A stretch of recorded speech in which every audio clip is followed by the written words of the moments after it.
Tá? Então, esse aqui é o curso de DSP, né? Processamento digital. Vocês estão me escutando direito e vocês estão vendo os slides aí? Sim. Sim. Então, esse é o curso de processamento digital de sinais, né? O DSP. E essas são as principais datas do nosso curso, tá? Mais ou menos ali no meio do semestre, eu vou na terça-feira, né? No meio do semestre, todas as provas vão ser na terça, né?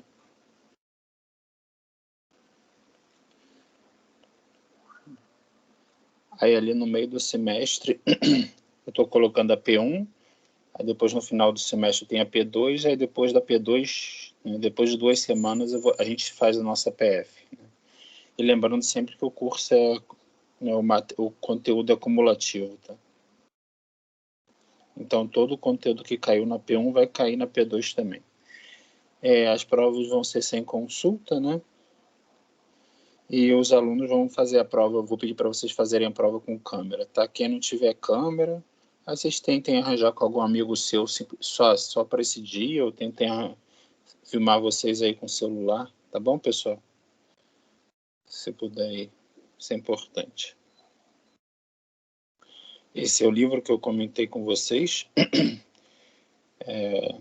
os professores da UFRJ, né? O primeiro professor foi o professor que eu fiz o meu TCC da graduação, esse cara aqui, o Diniz, que eu fiz a minha graduação e eu fiz o mestrado com ele também. Engraçado que ele mora perto da minha casa, aí eu vejo ele quase toda semana. Que ele mora aqui em Niterói. Né? Esses outros professores são muito bons também. O Eduardo, o apelido dele é Trator, que é o segundo, ele trabalha muito, mas ele é um cara muito legal.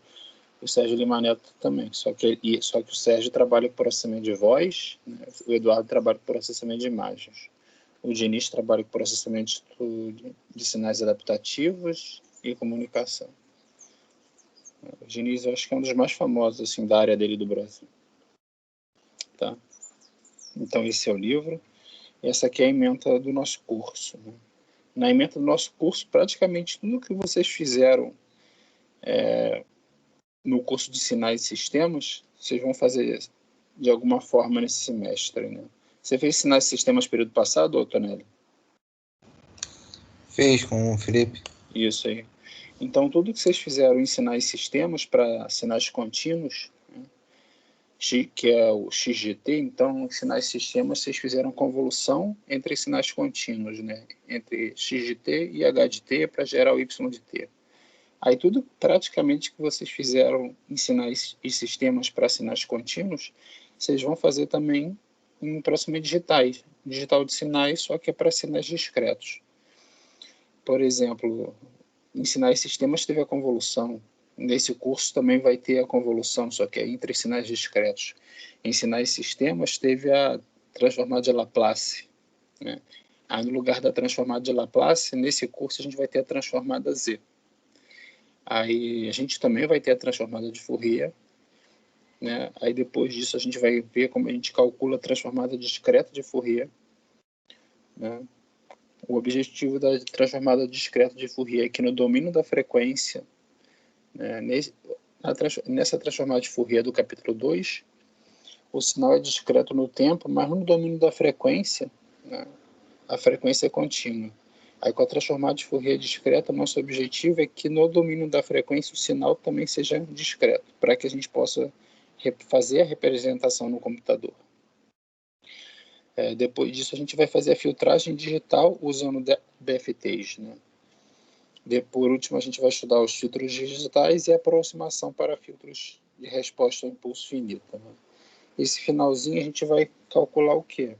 A gente vai ver como a gente pode projetar, por exemplo, um filtro passa baixa, como a gente pode projetar um filtro passa alta, ou um filtro passa faixas, ou um filtro rejeita faixa, ou seja, um filtro que é seletivo em frequência. Por exemplo, um filtro que só deixa passar as baixas frequências. Por acaso vocês tiveram tempo de ver aquele videozinho que eu botei lá do YouTube?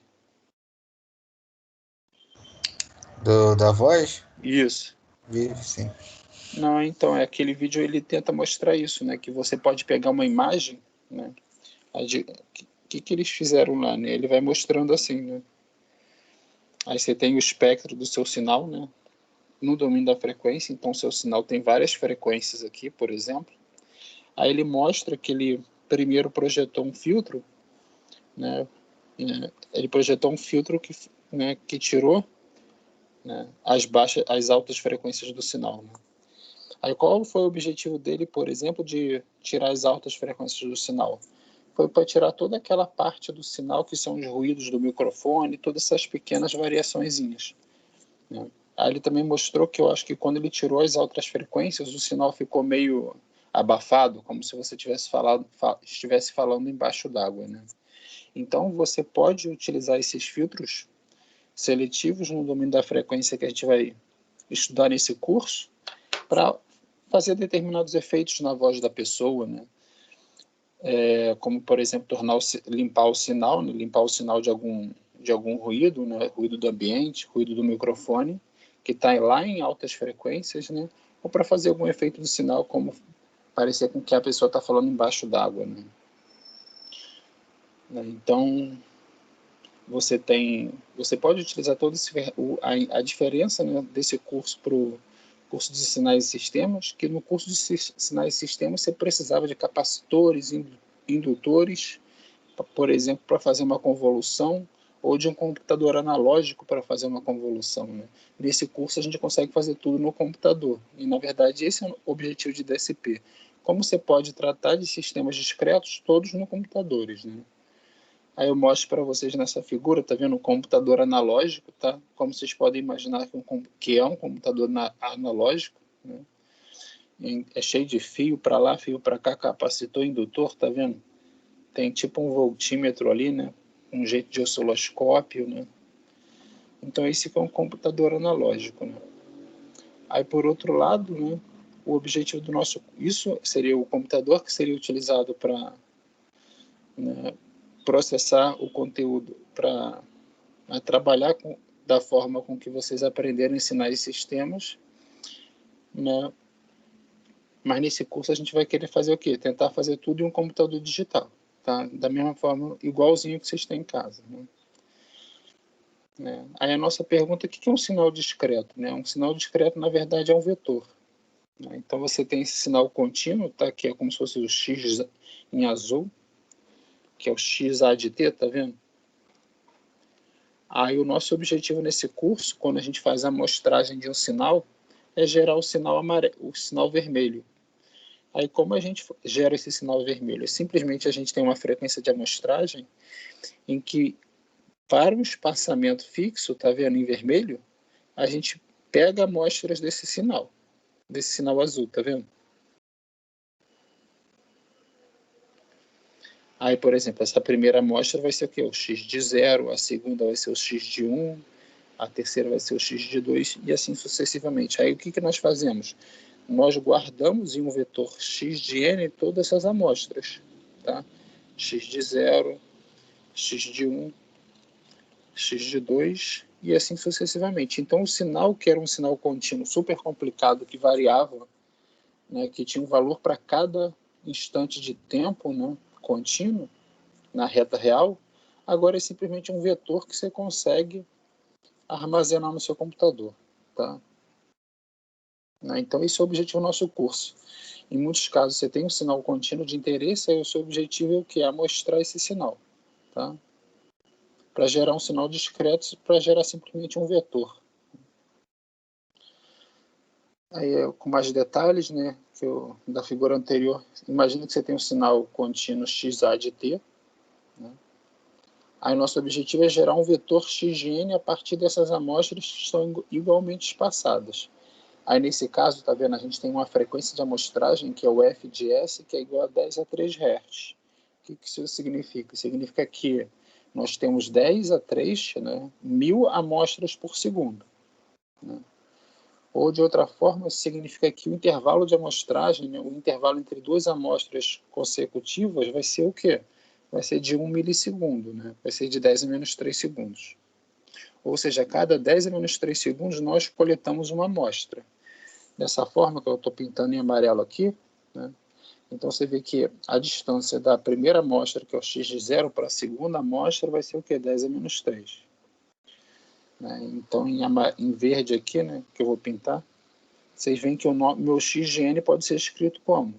O meu vetor x de n é simplesmente obtido, né, quando eu multiplico para o sinal x de A, que é um sinal contínuo, n vezes 10 a menos 3, onde 10 a menos 3 é o que? O espaçamento entre duas amostras consecutivas. Dessa forma, meu x de n vai ser o quê? Vai ser x de 0, x de 1, x de 2, até x de n, o que ele for. Tudo bem, pessoal? E vocês entenderam esse processo aí de amostragem? Ok, mas quem é esse FS?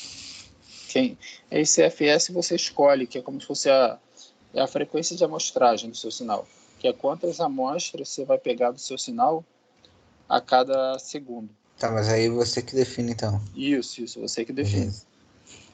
Na verdade, você tem a preocupação do seguinte: se você tem um sinal, se você tem um determinado sinal, né, você vou fazer um gráfico aqui, né, rapidinho.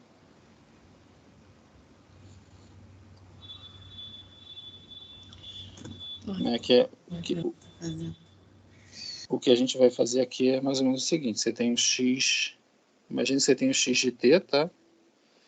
Aí esse x de t seria processado por um sistema contínuo também, h de t, tá? E geraria um sinal y de t. Tudo bem? Aí o que a gente quer fazer aqui? A gente quer fazer o seguinte, pessoal: a gente quer pegar o x de t, a gente vai amostrar esse x de t, tá? De forma a obter um x de n. Tudo bem, pessoal? Sim. A canetinha está falhando aqui, peraí. Isso. Peraí, a caneta está falhando. Para gerar um x de n. Né? Aí, ao invés de processar o sistema através de um filtro H de T, a gente vai processar o sistema por um filtro H de N, que é discreto também, e a gente vai gerar um H de N e a gente vai gerar um Y de N, tá vendo, pessoal? Ao invés de gerar um Y de T. Aí, o que a gente vai querer fazer depois, que é a mágica? A gente vai querer gerar, a gente vai tentar obter o Y de T a partir do Y de N. Né? Então, ao invés de processar o sistema x de t, o sinal x de t, por um filtro contínuo H de t, para gerar um sinal Y de t, o que a gente vai querer fazer? A gente vai querer fazer todo o processo no domínio discreto, e a gente ainda é ambicioso, que a gente vai querer que o nosso Y de n seja igual a Y de t. Tá? Mas o que vocês podem imaginar, para que isso aconteça, devem existir determinadas condições. Né? Aí uma dessas condições é que a gente vai ver isso com mais calma, né? Mas é que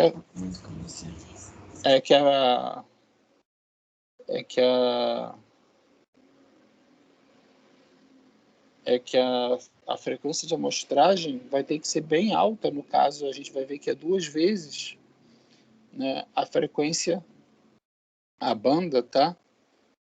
A banda do sinal x de t, tá?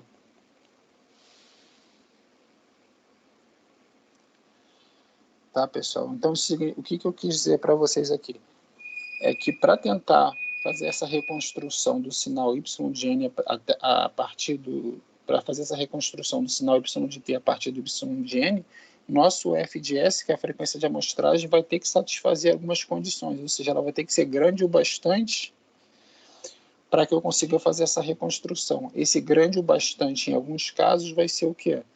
Vai ser que a frequência de amostragem vai ter que ser 2 vezes maior do que a banda do sinal original. Tá? Esse é o teorema da amostragem. Beleza, Tonelli? Deu para esclarecer um pouco? Sim, melhorou. Beleza. Então, você que escolhe essa frequência de amostragem, só que essa frequência de amostragem ela tem que ser grande o suficiente para que você tenha alguma informação relevante do sinal de entrada. Né?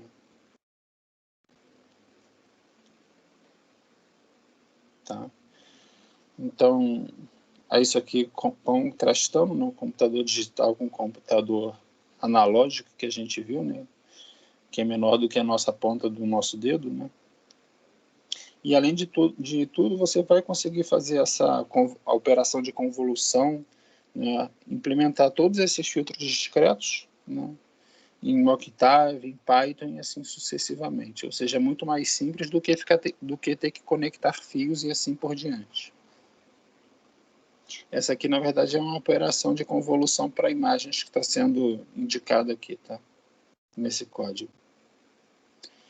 E é mais interessante porque, por exemplo, uma imagem, quando você obtém essa imagem no seu computador, na verdade ela já é um sinal discreto, né, em que você tem que, né, você tem uma matriz e cada elemento dessa matriz vai ser exatamente um pixel.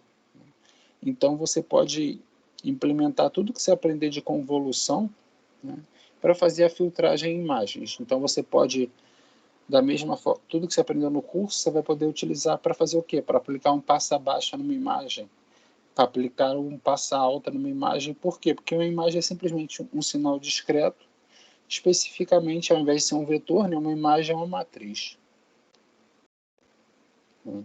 Aí aqui na figura a gente indica um pixel que é simplesmente um elemento dessa matriz, né, que seria a linha I, tá? E a coluna J. Então se eu fizer X, né, X, I, vírgula J, eu estou indexando esse pixel específico dessa matriz, tá? A única diferença é que se eu pegar uma imagem em escala de cinza, aí sim vai ser uma matriz bidimensional, né? Só que como eu estou tratando uma imagem colorida, vai ser uma matriz tridimensional, porque eu vou ter, na verdade, três matrizes, né? Eu vou ter a primeira matriz, que é o R, a segunda matriz, que é relativa à cor verde, e a terceira matriz, que é a cor azul. Aí aqui eu vou mostrar para vocês o que acontece se eu passar numa imagem um filtro passa altas, né? No filtro passa altas é o quê? Eu só deixo passar as altas frequências do meu sinal, né? Aí olha que interessante, né? Quando eu passo um filtro passa altas nessa imagem, você vê que toda a informação, digamos, de baixa frequência, que varia pouquinho, como, por exemplo, as cores aqui, tá vendo? Elas são perdidas. Por outro lado, eu dou ênfase para o quê? Para todas essas pequenas mudanças, né? Os parafusos, os contornos do motor e assim sucessivamente. Dá para perceber isso, pessoal, que todos esses pontos que foram marcados no sinal, na figura filtrada aqui, são pontos em que ocorrem mudanças rápidas, né? Ou seja, são as altas frequências do sinal que foram mantidas. Por exemplo, essa região que eu marquei, que eu vou marcar de verde, de vermelho, né, você pode ver que é uma região que quase não há mudança no sinal. Aí o que significa? Significa que para eu representar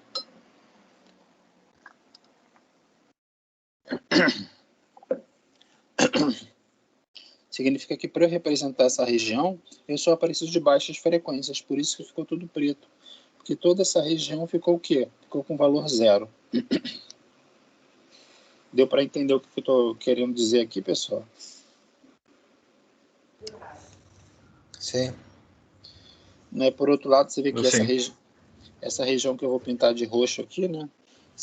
Por exemplo, é uma região que há uma mudança rápida, né? Do nada apareceu sei lá, uma haste metálica ali. Aí por isso que ela aparece bem forte aqui, que é um indicativo que você tem altas frequências na imagem. Nessa imagem a mesma coisa, foi passado um filtro passa altas na imagem, aí você vê que você perde, por exemplo, toda essa parte dentro do bloquinho, você perde essa informação da cor. Por quê? Porque isso tudo aqui é baixa frequência, né? Não está tendo grandes alterações do sinal ali. Então você perde, fica tudo preto. Por outro lado, todas essas informações dessas pequenas mudanças, né, nos tijolos correspondem ao quê? A um filtro passa alta. Então você, com o filtro passa alta, você obtém o quê? Os detalhes da imagem, mas você perde as informações que variam lentamente. Aí, por exemplo, por outro lado, olha o que acontece quando eu passo um filtro passa baixa, né? A tendência é que eu perder os detalhes da imagem. Então a imagem fica com aquela sensação que tem uma imagem borrada, né? Por quê? Porque a imagem perdeu as altas frequências, tá? Aí muitas vezes, se você quiser, por exemplo, se você quiser dessa imagem da esquerda fazer algum tipo de enriquecimento nela, o que você pode fazer? Você passa um filtro passa alta nela, que aí você só gera esses contornos. Aí depois você pega esses contornos e soma na imagem original. A imagem original vai ficar com jeito em que esses contornos são mais definidos. Isso é um tipo de enriquecimento de imagens, né? Aqui eu tenho um filtro passa baixa em imagens, né? E aí você vê que o objetivo desse filtro passa baixas foi o quê?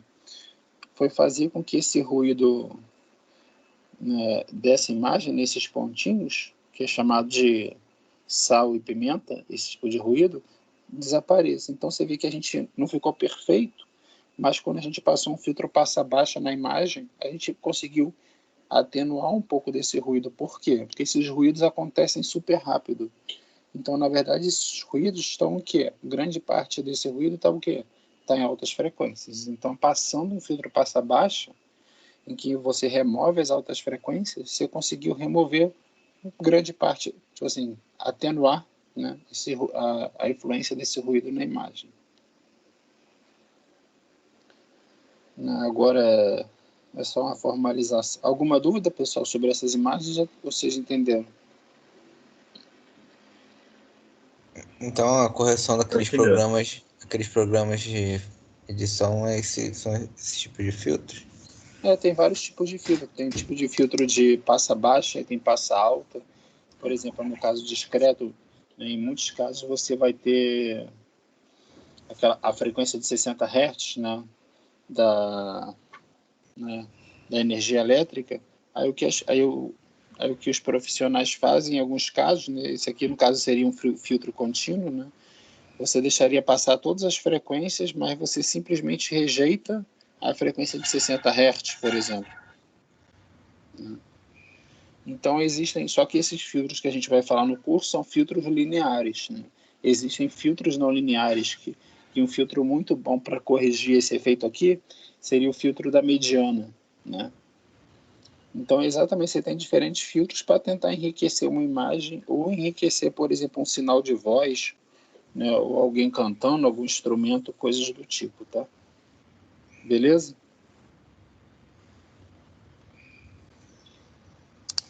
Beleza. Beleza. Então, aqui você tem sinais que são discretos no tempo, tá? Aí eu estou dizendo aqui também, um sinal discreto no tempo é aquele que pode ser representado por uma sequência de números. Então, o que a gente já tinha falado, né? Então, um sinal discreto no tempo, unidimensional, vai ser o quê? Vai ser um vetor, né? E esse vetor vai ser representado pelo quê? Por x de n, quando n está nos números inteiros, ou seja, eu vou ter de x menos 1 até x0, né? Aí depois eu vou ter x1 e assim sucessivamente para os dois lados, tá? Em que se eu estiver realizando a amostragem de um sinal contínuo xa de t, né, o meu x de n vai ser obtido como? Né?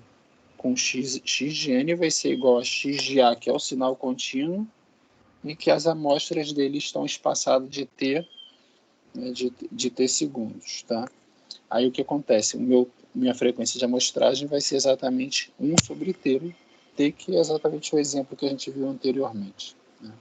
Então, uma forma de você gerar um sinal discreto é simplesmente você amostrando um sinal contínuo com a frequência de amostragem fs, né? E as amostras consecutivas, elas vão estar separadas de quê? Do período t, que é igual a 1 sobre f de s. Tá? Aí esse aqui é o exemplo, né, de um sinal discreto no tempo. Tá? Aí esse aqui vai ser esse aqui é o ponto x de 0, caretina. Esse aqui esse aqui é o x de 0, esse aqui é o x de 1, esse é o x de 2, esse aqui é o x de 3 e assim, né, aqui é x menos 1, tá? Então esse aqui é um sinal discreto no tempo, você consegue simplesmente botar esse x de n todo, né, em um vetor e salvar esse vetor no seu computador, tá? Em C, em Python, o que for. Uma coisa interessante aqui, né? Imagina se eu pedir para vocês, né, utilizando que vocês aprenderam em sinais e sistemas, né? ou que vocês aprenderam em sinais e sistemas, ou em circuitos lineares ou não lineares, né? Para vocês me gerarem esse YA de T, tá? Isso aqui é um sinal contínuo. Como gerar o YA de T a partir do sinal XA de T. Como vocês... Né? Alguém tem alguma ideia de como fazer isso aqui? De calcular o YA de T a partir do XA de T?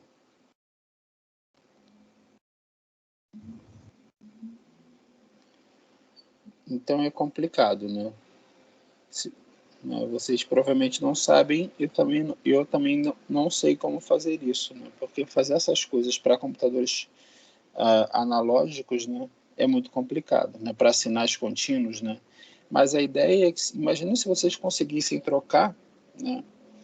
Ao invés de calcular YA de T, vocês fizessem o seguinte, né? Você tem o sinal XA de T, como eu já falei, né? Aí vocês amostrariam XA de T para gerar X de N. E ao invés de calcular essa expressão acima, com XA de T, você calcularia com X de N. Tá vendo? Ao invés de ser XA ao cubo de um sinal analógico, você faria o quê? X ao cubo de N. E ao invés de fazer logaritmo do módulo de XA de T, você faria o quê? Logaritmo neperiano do módulo de Xn. Então você faria o quê? Logaritmo neperiano do módulo de x de n, que é um elemento de um vetor, né? Então, na verdade, calcular esse y de n é muito fácil para a gente, né? A gente faria numa tarde, que é simplesmente escrever um código, tá, em Python, em MATLAB, que você simplesmente utilizaria os valores, utilizaria as funções da biblioteca lá, cosseno hiperbólico, tangente, o que for, tá? Exponencial, x elevado a quinta, tudo moleza para a gente, né? Então você vê que, por um lado, a equação 3 é muito difícil de ser realizada no computador analógico, né? ou através de circuitos lineares ou não lineares, mas quando eu converto meu x analógico de T para x de n, tudo vira moleza para a gente consegue fazer em uma tarde. Aí o que a gente quer saber? O quê? A gente só precisa saber quais as condições no meu x de n que eu preciso satisfazer, né? Qual o valor da frequência de amostragem que eu preciso, né? Que eu preciso o quê, pessoal? No final eu preciso que meu x, meu y de A de T possa ser reconstruído a partir do quê? A partir do y de n. Tá? Então isso que é importante para a gente, que a gente depois consiga reconstruir o y de A de T a partir do y de n. Conseguiram entender a ideia desse slide, pessoal?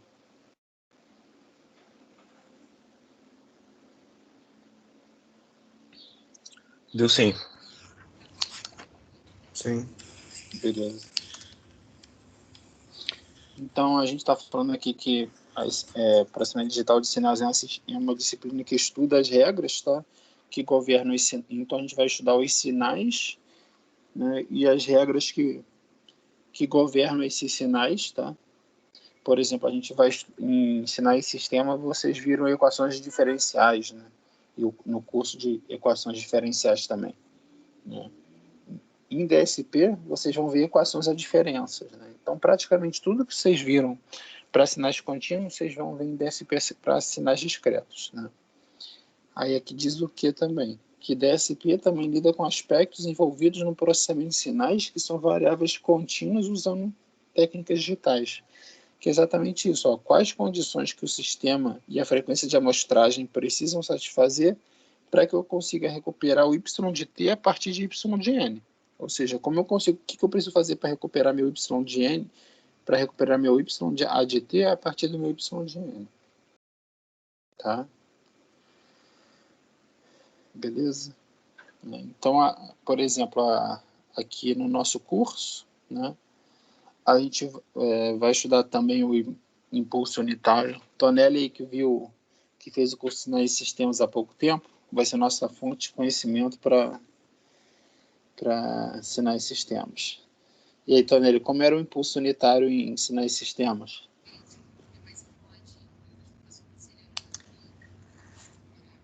Eu não lembro não, professor. Que isso, Tonelli? Era alguma coisa assim, né? Que era um sinal y de t, né? Que ele era, no domínio do tempo, ele possuía amplitude infinita no instante zero, e ele era diferente de zero em todos os outros, para todos os outros valores de t, né? Era mais ou menos uma coisa assim, Tonelli? Você lembra que tinha essa seta aqui? Mas aí ele não encosta no zero. Então, o y de t, né, o impulso unitário no instante t, ele possui amplitude infinita. Para t diferente de zero, ele vai possuir exatamente o valor igual a zero, né? Mas o que é interessante dele é que ele possui área 1, né? Então, se você fizer a integral que a gente chama, né, que aí, logo na vizinhança negativa do zero, né, que seria do zero mais até do zero menos do impulso unitário, né, aí vai ser igual a 1. Então, é uma definição complicada, né, por impulso unitário. Por outro lado, o impulso unitário em um sistema discreto, a definição dele é super simples. É simplesmente um sinal, olha só, que para amostras n igual a zero, ele vai possuir o quê? Ele vai possuir, né, amplitude 1. Tá? E para qualquer outra amostra diferente de zero, ele vai possuir o quê? Amplitude igual a zero. Então, ele é esse sinal aqui, ó. Tudo bem, pessoal? Aí você também tem um impulso unitário atrasado de m amostras. O que seria o impulso unitário atrasado de m amostras? É esse carinha aqui, tá vendo? Porque o que antes acontecia na amostra zero, agora está acontecendo na amostra m. Então o sinal está o quê? Está atrasado de m amostras. E como vai ser? Vai ser delta, tá? Meu xn aqui, ó, que é o impulso unitário atrasado de n amostra, vai ser o quê? Vai ser o delta, que é o meu impulso unitário, delta de n menos m. Tá? Por quê?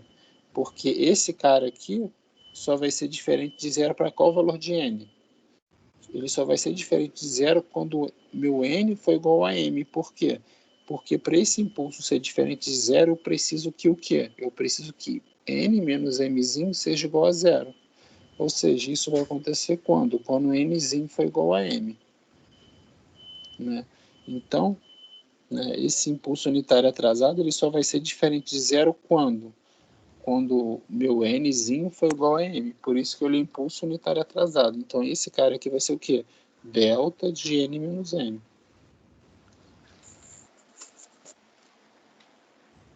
Entendeu, Matheus? Matheus Albuquerque. Entendi, sim. E o Tonelli, entendeu? Sim, só é meio confuso para mim, porque ele fala atrasado, só que ao mesmo tempo Eu ele anda para a entendo. direita. Isso é tipo assim, depois que você. Mas É como se o referencial que tá indo para trás, né? Porque eu tô rindo porque na faculdade isso me confundia, porque parece que ele tá indo para a direita, então ele tá na frente, não parece? Uhum. Sim. Só que eu acho que eu consigo te explicar que você não vai confundir isso mais, não. É no Expliquei, por sentido, favor. é no sentido que ele tá atrasado, porque, tipo assim, antes ele acontecia na amostra zero, tá vendo? É. Aí agora você tá tendo que esperar, tá vendo? M amostras para ele acontecer. Faz sentido, mas ainda assim é um pouco contraditório para mim. Não, é porque você tem que pensar em termos de tempo. Imagina que cada Nzinho desse é um dia, tá? Uhum. Aí você vê que antes o impulso ele acontecia no dia zero. Agora você está tendo que esperar o quê? M dias para o impulso acontecer. Beleza, faz sentido. Não, mas realmente parece. Eu lembro que eu sempre olhava isso porque ele está indo para a direita, né? Parece que ele está se adiantando, né? Sim, Mas o que importa para você é quantas amostras você precisa esperar para que o sinal apareça. Tá? entendi. Então esse sinal, esse impulso unitário, ele vai aparecer bastante para a gente, tá? Então é importante entender bem, né? Que tipo assim, o y de n, tá vendo? Ele ele possui amplitude unitária para n igual a zero. Aí quando eu atraso ele, né, por exemplo, se eu pegar esse sinal aqui, ó, vou pegar aqui, né, ó, o sinal delta, né, de n mais 1, né, qual é esse sinal? Esse sinal ele vai ser só diferente de zero para qual valor de n? Ele vai ser diferente de zero para o valor de n em que n mais 1 seja igual a zero. Então ele vai ser diferente de zero quando? Quando n for igual a menos 1. Né? Então ele é o quê? Ele é o impulso unitário que está adiantado. Né? Porque ele vai possuir o valor 1 quando n foi o quê? For menos 1. Tá bom? Beleza, Tonelli? Beleza. Isso aqui é importante, né? Vou deixar... Tentem pensar... Eu acho que pode ser difícil para vocês conseguirem fazer assim de cara, né? Tentem pensar assim, como você escreve um sinal qualquer, tá, xn, como um somatório de impulsos. Tentem fazer isso sozinho, não é fácil, mas eu acho que vale o exercício, tá? Então, você quer escrever um sinal xn qualquer como um somatório de impulsos. Aí você tem que entender que todo sinal discreto, tá vendo? Vê se vocês concordam comigo. Vê se você concorda, vê se concorda aqui, Tonelli, que tá vendo esse cara aqui que eu vou pintar de amarelo aqui, ele é um impulso, de certa forma, não é? Só que ele é um impulso multiplicado por amplitude. Certo. Aí esse cara em verde também é o impulso, né? Só que Sim. é o impulso atrasado de uma amostra, não é? Uhum. Aí esse cara em azul aqui também é o impulso, né? Só que é o impulso que está o quê? Está adiantado de uma amostra. Então, de certa forma, todo sinal, né, discreto é o quê? É um somatório de impulsos que está atrasado, né? Aí, por exemplo, como eu poderia escrever esse sinal aqui? Né? Vê se você concorda comigo que o meu x de n vai ser o quê? Vai ser o cara em amarelo ali, que é o quê? Ó? X de 0 vezes delta de n. Mais x de 1 vezes o quê? Delta de n menos 1. Mais x de menos 1 vezes delta de o quê? De n mais 1. Você concorda que isso aqui faz sentido? Sim, porque você está pegando o zero, aí está pegando o adiantado, o atrasado e o adiantado, atrasado e adiantado. Isso, e eu estou multiplicando o que é importante aqui, né? Porque que além de eu estar multiplicando, tipo assim, porque eu tá vendo, eu falo que esse sinal que é o cara em amarelo, né, que é o palitinho que está centrado na amostra zero, né?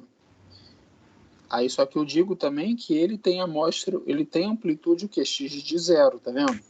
Uhum. Aí eu pego esse cara que é o que está em verde, que está atrasado de uma amostra, aí como eu quero representar essa amostra, né, que está atrasado, esse palitinho que está atrasado de uma amostra, aí o que eu faço? Aí eu indico, eu represento esse palitinho que está atrasado de uma amostra como? Como delta de n menos 1. Ô, professor, Oi. mas aí como que a gente vai identificar qual... Porque aí a gente tá visualmente ali, a gente tá conseguindo ver. Como é que a gente vai pegar ali para escrever isso? Quem, o X é o X ali do gráfico, é o XN também, certo? Então, o amarelo seria o x de zero, né? Ele Tá, tem mas aí, amplitude. mas de maneira genérica, né? Seria o XN. O xn é que o xn representa o sinal todo, né? De menos infinito a infinito. Mas eu estou representando, né? Eu tô Por pensando exemplo, porque para responder em somatório. então, só que eu vê se você imagina que o sinal é finito, tá? E a gente só está preocupado. Depois eu vou mostrar em somatório, tá? Mas imagina que o sinal é finito, eu só estou preocupado. Na verdade, imagina que o sinal só tem essas três amostras que eu pintei, tá? Vê se você concorda que isso está certo, que o x de zero, né, que essa amostrinha aqui que eu pintei de amarelo, vai ser o x de zero vezes de delta de n. Sim. Aí o que acontece? Esse cara em verde, esse palito em verde aqui, ele é o quê? Ele é um impulso que está atrasado de uma amostra, não é? Então ele é o quê? Ele é um delta de n mais 1, correto? Uhum. Aí mas eu tenho que, como eu estou querendo escrever x de n dessa forma, esse palito aqui em verde, ele vai possuir amplitude qual? X de 1, tudo bem? Certo. Aí esse cara em azul, ele vai possuir amplitude o quê? X de n, ele vai possuir amplitude x de menos 1, só que eu tenho que multiplicar ele por delta de n menos 1 para dizer que ele é um palito que está acontecendo em que instante? No instante n menos 1. Tá adiantado. Isso. Aí o que acontece? Aí, vê se você concorda que eu consigo escrever qualquer sinal dessa forma, tá vendo?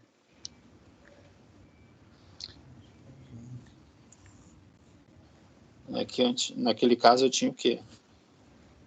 Aí eu só botei na forma de somatório, porque naquele caso eu tinha x menos 1, né, vezes delta, tá vendo? De n mais 1. Aí eu tinha x de mais 1 vezes delta de n menos 1. Aí eu ainda tinha o quê? X de 0 vezes delta de n. Só que aí eu simplesmente aqui botei no formato de impulsos. Aí, por exemplo, para k igual a 0, eu vou ter o quê? X de 0 vezes delta de n. Aí, para k igual a 1, eu vou ter o quê? X de 1 vezes delta de n menos 1.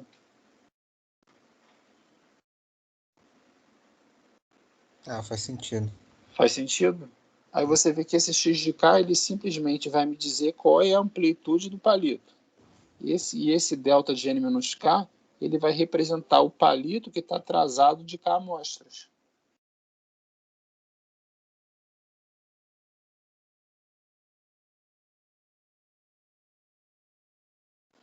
Tá vendo? Entendi. Entendeu? Aí, por exemplo, aí esse aqui, vocês lembram Mateus, que é o Albuquerque e o Tonelli? Vocês lembram como era o degrau unitário em sinais e sistemas? Que era o U de T, né? Pô, o degrau unitário dá para vocês lembrarem, o degrau unitário é mais fácil. O degrau ele passa a ser 1, né, a partir de 0. Isso, ele é assim, né? 1 para T maior ou igual a Maior. 0, né? E Isso aí. 0, e é um degrau mesmo, né? Porque Sim. o gráfico dele é assim, né? Ele é 0 até aqui, aí depois ele se torna 1. Né? E para o caso discreto é a mesma coisa, tá vendo? Ele é 1 para n maior ou igual a 0, tá?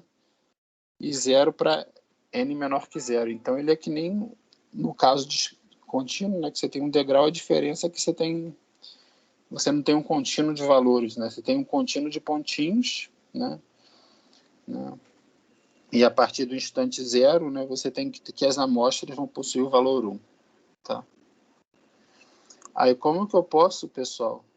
Não respondem, não vou dar um tempinho para vocês pensarem, porque é importante vocês conseguirem dizer isso. Acho que está até aqui. Ó, tá. Como que eu consigo escrever? Faça isso aqui primeiro. Ó. Como eu escrevo o sinal delta de n, que é o impulso, a partir da combinação de degraus unitários.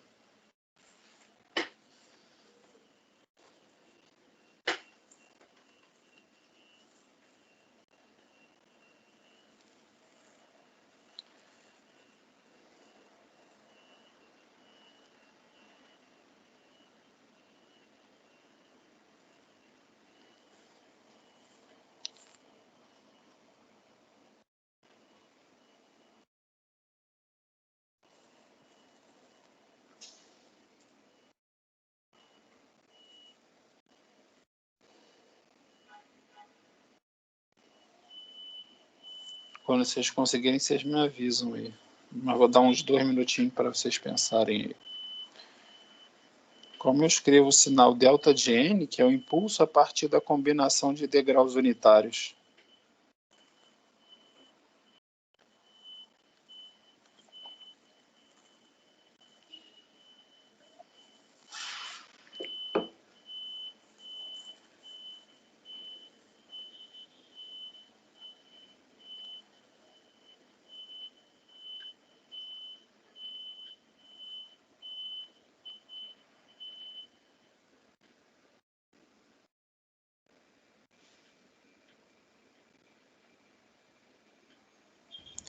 ele não consegue ser. Ele vai ter que ter algum elemento multiplicando pelo degrau unitário, certo? Não precisa multiplicar, não.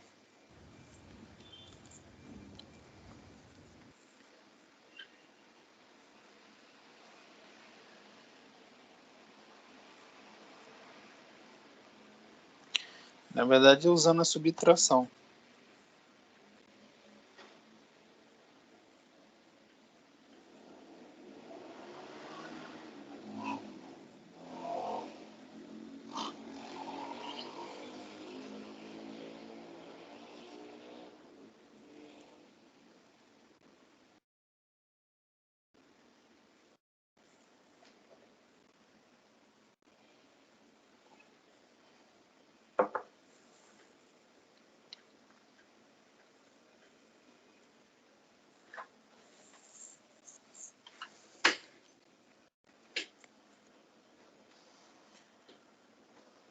Que é como se fosse assim, ó. Então, né, imagina, aqui eu tenho a figura de um degrau, não tem? Agora imagina que eu monto, imagina que eu crio um degrau atrasado aqui. Então esse degrau estaria começando aqui, não